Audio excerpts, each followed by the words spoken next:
Hello hello hello hello. बस बस बस बंद कर दो सर्च करना best strategy video for GST. So we are here and let's get started.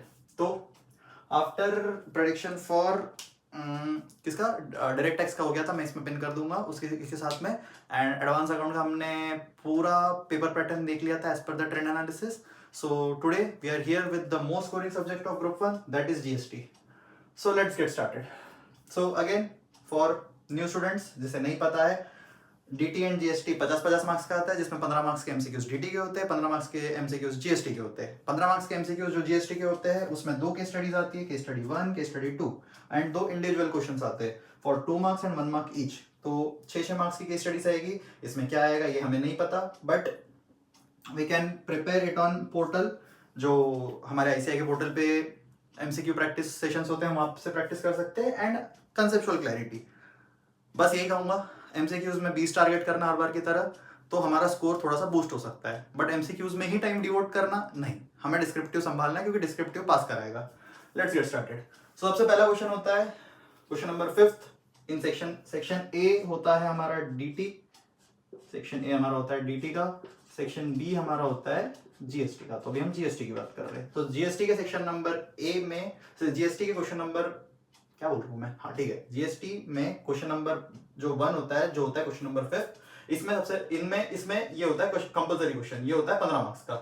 Just like total income in direct tax, यहाँ पे 15 मार्क्स का एक कंपलसरी क्वेश्चन आएगा, जिसमें 10 मार्क्स का आएगा computation of net GST liability to be payable in cash या फिर जो भी है, और 5 मार्क्स का आता है वैल्यू ऑफ सप्लाई। तो सबसे पहले हम कंप्यूटेशन पे चलते हैं, क्योंकि ये हाईएस्ट वेटेज कैरी करता है पूरे जीएसटी का। एक ही क्वेश्चन आएगा 10 मार्क्स का, बन गया तो बहुत स्कोरिंग है, नहीं बना कोई बात नहीं, डब्बे बनाएंगे 3-4 तो मिल ही जाएंगे, ठीक है। सो लेट्स गेट स्टार्टेड। तो इसमें मेनली ये लोग कवर करते हैं कौन से चैप्टर, सप्लाई बहुत ज्यादा कवर करेंगे। सप्लाई को इसीलिए ये लोग कवर करते हैं क्योंकि इसमें वो लोग पूछ सकते हैं वेदर इट इज सप्लाई, तो आपको जीएसटी पे करना पड़ेगा या नहीं करना पड़ेगा। फिर कंपोजिट एंड मिक्स सप्लाई पूछते हैं कई बार, जैन 25 में आया था इसका क्वेश्चन शायद। मेनली ये जहां पे ट्रिक करेंगे वो है आरसीएम, तो भूल के भी आरसीएम मत छोड़ना। अगर आप सोच रहे होंगे कि आरसीएम के प्रोविजन याद नहीं हो रहे, तो ट्राई करो, ज्यादा प्रैक्टिस करो, बट आरसीएम मत छोड़ना। RCM is very important for GST. फिर वैल्यू ऑफ सप्लाई, ठीक है, exemptions, place of supply, ITC, CL, इसको भी मत देखो, इसको छुपा नहीं सकता, कोई बात नहीं, इसको भी मत देखो, ये आखिरी के लिए, ये यही बताऊंगा मैं, ये मेन तो यही है। हर कोई जीएसटी में कहता है भाई इंपॉर्टेंट क्या है, हाँ तो ये हम इस पे बात करेंगे, बट यही सब यहाँ पे भी है, तो हम it is as good as ये सेम है, तो हमें इस पे अभी फिलहाल ध्यान देते हैं। तो कंप्यूटेशन ऑफ जीएसटी में ये लोग पूछते हैं सबसे पहले आपको 4 डब्बे बनाने पड़ते हैं, आउटवर्ड सप्लाई, इनवर्ड सप्लाई, फिर उनको आपको आप कितना आईटीसी यूज कर पा रहे हो, एंड आखिर में नेट पेबल टैक्स, मतलब जो जीएसटी होता है नेट पेबल जीएसटी, तो आपको आउटवर्ड टैक्स लायबिलिटी निकालनी पड़ती है इसमें, ठीक है। तो आपके 4 बॉक्सेस बनते हैं, कुछ भी खराब हुआ तो ठीक है, एक आधी चीजें ट्रिक कर सकते हैं, बट इट इज स्कोरिंग, मतलब इतना भी हार्ड नहीं है अगर आप ढंग से करो तो। इसमें आपको एग्जाम्पशन सारे देख के जाने हैं एक दिन पहले, आरसीएम अच्छे से देखना है। और इसकी एक लौती ट्रिक मैं अगर बताऊं, तो इसमें आप सबसे पहले तो बंदे का नाम पढ़ लेना ऊपर कि he is mister x, is registered in so and so state, he is registered in Maharashtra. अब अगर वो सप्लाई कहीं आउटसाइड द स्टेट कर रहा है, तो यहाँ पे लिखेंगे नहीं कि वो आउटसाइड द स्टेट गुजरात में कर रहा है, तो ये आपको देखना पड़ेगा कि महाराष्ट्र का ये गुजरात में कर रहा है, तो अरे हाँ भाई ये इंटर स्टेट हो सकता है, तो ये ध्यान रखना।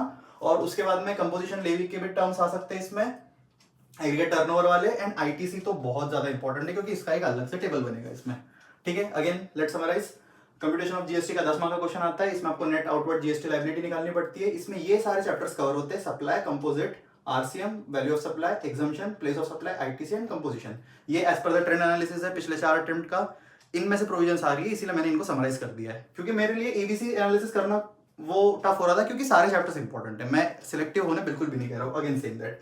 अब value of supply the most easy question, या फिर कह सकते हैं कि ये गोल्डन क्वेश्चन होता है जिसमें आपके नंबर आ सकते हैं अच्छे खासे, क्योंकि इसमें ये 3 ही सेक्शन पूछते हैं, 15(1) ट्रांजैक्शन वैल्यू, 15(2) से लेके ई तक के सारे एक्सपेंसेस जो इसमें 15(2) के सारे एक्सपेंसेस जो इसमें होते हैं ए से लेके ई तक के, 15 से डिस्काउंट वाली प्रोविजन थोड़ा ध्यान से देखना।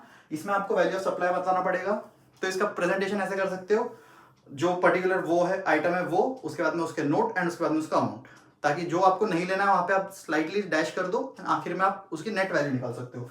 तो ये दोनों कंपलसरी होता है, तो हम वैल्यू ऑफ सप्लाई तो बिल्कुल भी नहीं छोड़ सकते, क्योंकि वैल्यू ऑफ सप्लाई हर जगह आ रहा है, यहाँ पे भी आ रहा है, यहाँ पे भी आ गया है। वैल्यू ऑफ सप्लाई बहुत ज्यादा इंपॉर्टेंट है, तो वीओएस इतना छोटा है ना, वीओएस टीओएस पीओएस तो यार छोड़ो ही मत, कर लो अच्छे से। तो अभी तक हमने जितना देखा, ये 2 क्वेश्चन इंपॉर्टेंट है, मतलब इंपॉर्टेंट क्या, कंपलसरी है। फिर उसके बाद में हम चलते हैं question number 6, question number 7, question number 8। इसमें से you have to solve any 2, ठीक है। क्वेश्चन नंबर 6 होता है mainly numerical and case based question, ठीक है। अब न्यूमेरिकल क्वेश्चन में क्या करना चाहिए, टेबुलर प्रेजेंटेशन करना चाहिए, क्योंकि हमें इसमें नोट्स लिखना भी जरूरी है। तो एग्जामिनर पे एक अच्छा रिव्यू पड़ेगा आपका अगर आप टेबुलर रिप्रेजेंटेशन करोगे ना, टेबुलर प्रेजेंटेशन करोगे ना, तो आपका अच्छा इंप्रेशन पड़ेगा। इसमें मेनली क्या कवर होता है, इसमें as per the trend supply cover करते ही है, schedule 3 of supply most important, ये मैंने यहाँ पे भी लिख रखा है, यहाँ पे भी लिख रखा है, शेड्यूल 3 ऑफ सप्लाई जरूर करना। कंपोजिशन में एग्रीगेट टर्नओवर वाली प्रोविजंस ध्यान देना। आरसीएम का भी ये लोग पूछ सकते हैं इंडिविजुअल क्वेश्चन, तो just don't leave it. ITC तो भैया बहुत इंपॉर्टेंट है। प्लेस ऑफ सप्लाई में B2B एंड B2C वाली ट्रांजेक्शन, और उसके बाद में TOS एंड एग्जम्पशन, ये मेनली आज तक आते हुए आया है numerical and case based question में for question number 6 and it carries 10 marks. अब चलते क्वेश्चन नंबर 7 पे। ये होता है या तो डायरेक्ट क्वेश्चन, इसमें न्यूमेरिकल ज्यादातर नहीं देखने मिलता, ये डायरेक्ट क्वेश्चन होता है, फिर केस बेस्ड क्वेश्चन होता है। इसमें ये लोग जो कवर करते हैं वो है registration, invoice, payment of tax, और वो चैप्टर जो आप हमेशा छोड़ देते हो, इसलिए मैंने इसको अलग से डब्बा बना रखा है, returns, accounting records, TDS and TCS, ठीक है। हमें ये चैप्टर बिल्कुल भी नहीं छोड़ने, ठीक है।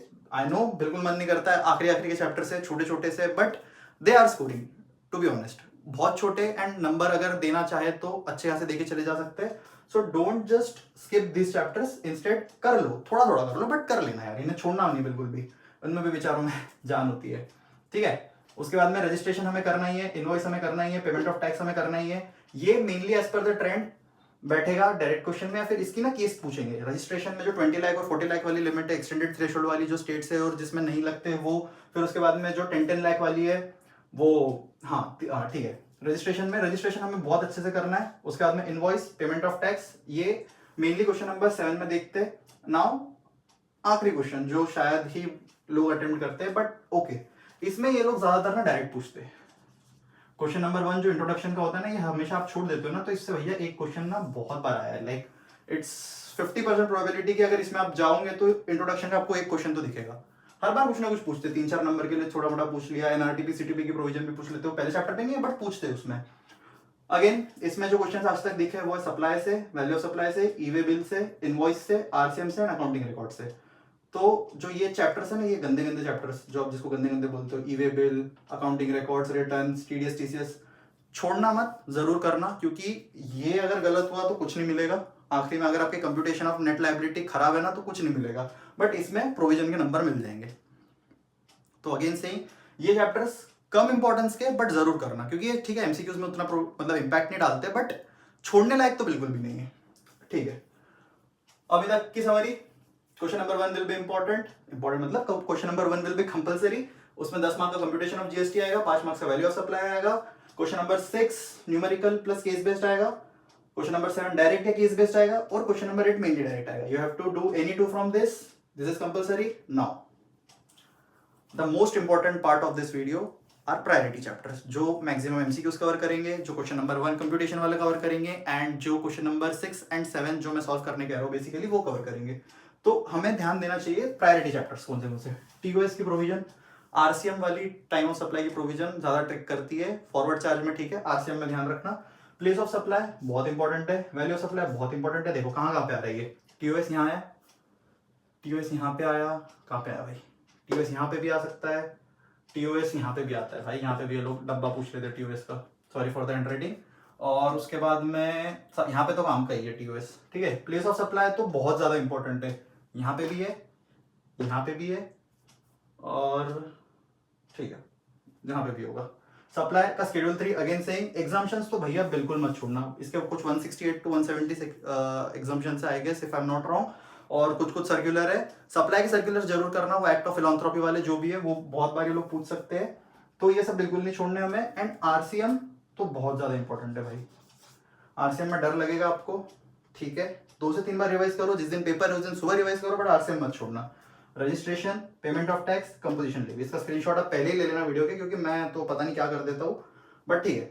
हमें टाइम ऑफ सप्लाई पे ध्यान देना है, POS पे ध्यान देना है, VOS पे ध्यान देना है। ये 3 तो भैया कर लो बढ़िया से, ये इजीली इतना ही, मतलब 50 में से लेट से 30 मार्क्स प्लस, ये 30 प्लस मार्क्स का है, इजी 35 भी लिख सकता हूँ, पर इतना अश्योरेंस नहीं देना ताकि आप फिर उसको छोड़ ही दो, बट हाँ 30 प्लस मार्क्स का ये इजीली टारगेट कर सकते हो इसमें से। Now the important tips, last minute tips यही रहेगी, जितना हो सके ना जीएसटी में टैबुलर प्रेजेंटेशन करना, ताकि आपका नोट ना बड़ा बड़ा भी दिखेगा, क्योंकि जगह नहीं बचेगी ना फिर पेपर पे, तो नोट बड़ा बड़ा भी दिखेगा बट अच्छा लगेगा। लाइक टैबुलर प्रेजेंटेशन करोगे ना तो एक वो प्रॉपर इंपैक्ट आएगा, क्योंकि आपको नेट वैल्यू निकालने के लिए वो सबसे बेस्ट रहता है। एंड फॉर केस बेस्ड, ठीक है, नाउ फोकस ऑन दिस।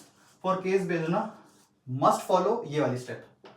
सबसे पहले रेलेवेंट प्रोविजन लिखना, गिवन केस लिखना, गिवन केस में पूरा क्वेश्चन मत उतारना, की पॉइंट मतलब की वर्डिंग्स लिख रहा है उसकी क्या क्या पूछा है, एंड आखिरी में कंक्लूजन लिखना। कंक्लूजन में पूरी कहानी मत लिखना, कंक्लूजन में जो पूछा है बस वही लिखना, जो मेन क्वेश्चन में पूछा ना कि भाई हाँ ये है क्या, इट इज वैलिड और इट इज नॉट वैलिड, जो भी है, whether it is a supply और नॉट अ सप्लाई। तो कंक्लूजन में जस्ट एक फाइनल वर्डिक्ट, एक सेंटेंस देना कि yes it is a supply. Given case में पूरी जो भी सिचुएशन है, बट प्रोविजन जितना हो सके ना बी प्रिसाइज, या फिर की पॉइंट्स लिखने का ट्राई करो, तो प्रोविजन में आपको ज्यादा मार्क्स मिलेंगे।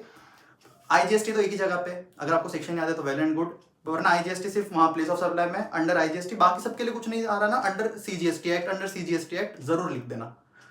अगर आपको सेक्शन याद नहीं आ रहा, या फिर आपको सेक्शन 16 आईटीसी वाले याद है, या फिर आपको जो भी सेक्शन याद है, जैसे सेक्शन वैल्यू ऑफ सप्लाई के सेक्शन 15 याद है, या 10(1), 10(2) के सेक्शन याद है, तो बेस्ट है, कोई दिक्कत ही नहीं है।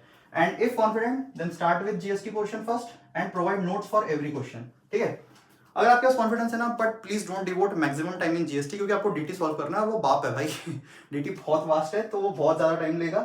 डीटी में आपको डिवोट करना चाहिए मेरे हिसाब से 1 hour 45 minutes and 1 hour 15 minutes is good sufficient for GST portion, क्योंकि आप एमसीक्यूज तो ठीक है भाई, डामाडोले एमसीक्यूज जो भी है, बट आप डिस्क्रिप्टिव 1 घंटे में बहुत अच्छा सॉल्व कर सकते हो। लाइक 25 मिनट्स आपने फर्स्ट क्वेश्चन को दे दी, आपके 5-5 मिनट में निपट जाएंगे, अगर आप ज्यादा प्रोविजन से अवेयर हो तो, ठीक है। इसमें कैलकुलेशन पोर्शन बहुत कम रहता है, वैसे रहता है बट इतना भी नहीं रहेगा, but and provide notes for every question. भर दो यार नोट्स, जितने आ रहे भर दो, बताओ कि मैं हमारे पास ज्ञान है भाई, हमको पता ही है क्यों यहाँ पे आया, तो नोट्स के नंबर बहुत ज्यादा मिल सकते हैं। एंड अगर आप कॉन्फिडेंट हो तो जीएसटी के साथ सॉल्व करना, बट प्लीज केस बेस्ड में ना तो यही फॉलो करो यार, relevant provision, given case, conclusion और टैबुलर प्रेजेंटेशन आपको बहुत हेल्प करेगा। एंड हाँ, एक मिस्टेक जो हर कोई स्टूडेंट करता है, section A is for DT, section B is for GST, तो प्लीज इनकी शादी मत करा देना, इनको अपने अपने सेक्शन में सॉल्व करना, कोई नंबर नहीं मिलेगा। डीटी को जीएसटी में सॉल्व कर दोगे, जीएसटी को डीटी में सॉल्व कर देंगे, कुछ नहीं होगा, उल्टा आपको कोई नंबर भी नहीं मिलेगा। सो जस्ट ट्राई कि आप एक बार बस पेपर को स्टार्टिंग में पढ़ ले कि हाँ भैया ये जीएसटी डीटी का ही है, डीटी वाले में आपको, हाँ ये इतना ध्यान रख सकते हैं, डीटी वाले में आपको ओएमआर भरने पड़ते हैं, तो ठीक है, ओएमआर वाला डीटी का है, खाली वाला जीएसटी का है। तो बस दैट्स ऑल। अभी अकाउंट्स का हो गया, अकाउंट्स का हो गया, डीटी का हो गया, जीएसटी का हो गया। Now next video will try to bring it for costing की मैं नेक्स्ट वीडियो बनाऊंगा, एंड एफएम की भी बनाऊंगा, एंड ऑडिट के प्रायोरिटी एसेस का ट्राई करूंगा। So stay tuned and subscribe, and जितना हो सके please share with your friends जो भी सीए इंटरमीडिएट जैन 26 दे रहे, and all the best for your exam. Thank you.